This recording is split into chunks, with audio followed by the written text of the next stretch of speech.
श्री कृष्ण के अनन्य भक्तों में से एक भक्त थे जिनका नाम था धन्ना जाट।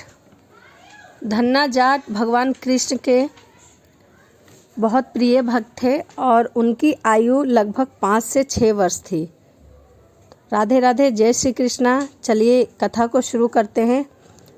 धन्ना जाट के पिता साधु सेवी सरल हृदय वाले किसान थे, परंतु वो उतने श्रद्धालु थे कि उनके द्वार पर दूर दूर से साधु संत आकर 1-2 दिन विश्राम किया करते थे। धन्ना जी की आयु उस समय 5 वर्ष की थी। उस समय उनके घर में एक ब्राह्मण आए थे। उस ब्राह्मण ने कुएं से जल निकालकर स्नान कर लिया और अपनी झोली में से शालिग्राम जी को निकालकर उनकी पूजा की।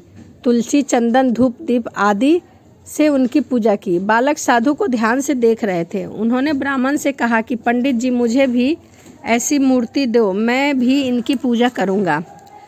जाट के लड़के को शालिग्राम तो कौन देना चाहता था, परंतु बालक के हट करने से उस मूर्ति को मांगा। परंतु ब्राह्मण ने उसे काले रंग का एक बड़ा सा पत्थर लाकर दे दिया। उस पर चंदन और तुलसी चढ़ाई और धन्ना जाट को दे दिया।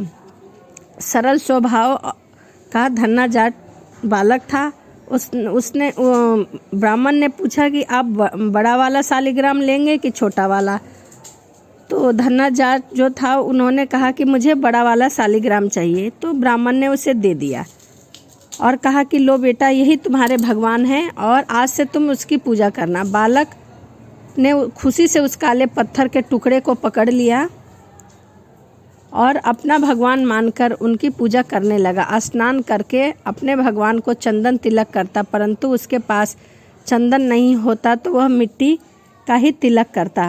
वृक्ष के हरे हरे पत्ते को चढ़ाता, क्योंकि उसके पास तुलसी के पत्ते नहीं थे। फूल चढ़ाता और फिर तिनके जलाकर धूप कर देता और हाथ जोड़कर दंडवत प्रणाम करता और प्रेम से बैठ जाता। दोपहर में बालक की माँ ने बाजरे की रोटी खाने को दी तो धन्ना भगत ने रोटी भगवान के आगे रखकर आंख बंद कर ली। बीच बीच में ही आंख खोलकर यह देखता रहता कि भगवान रोटी खा रहे हैं या नहीं। परंतु जब भगवान ने रोटी नहीं खाई तब उन्होंने हाथ जोड़कर बहुत सरल स्वभाव से प्रार्थना किया कि हे भगवान, आओ भोग लगाओ। यह देखकर बहुत दुखी मन से उसने विचार किया कि भगवान उससे नाराज हो चुके हैं।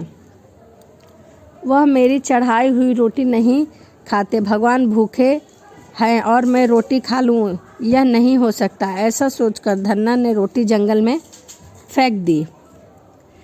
इस प्रकार कई दिन हो गए। ठाकुर जी ने भोजन नहीं किया। धन्ना भी उपवास करने लगा।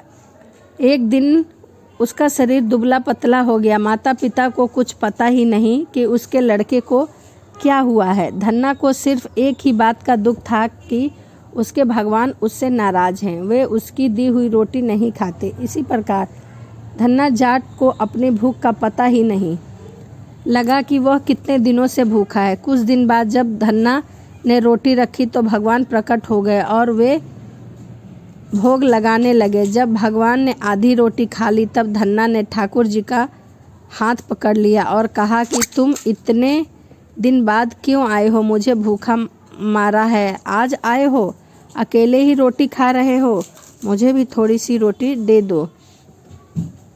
भगवान ने धन्ना को थोड़ी सी रोटी दे दी। प्रेम से भूखे भगवान को धन्ना की रोटी का स्वाद लग गया। अब वे नियमित रूप से धन्ना की रोटी का नित्य भोग लगाने लगे।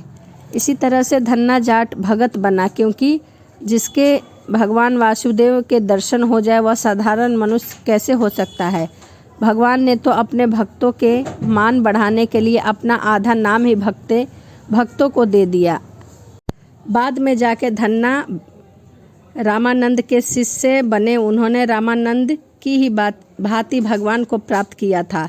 रामानंद जी धन्ना जाट के गुरु हुए, जिससे रामा जाट धन्ना ने दीक्षा ली और धन्ना के नाम से ही जाने जाते हैं। तो ये धन्ना जाट और श्री कृष्ण की कथा थी। आपको कथा कैसी लगी ज़रूर कमेंट करिए। जय श्रीमन नारायण।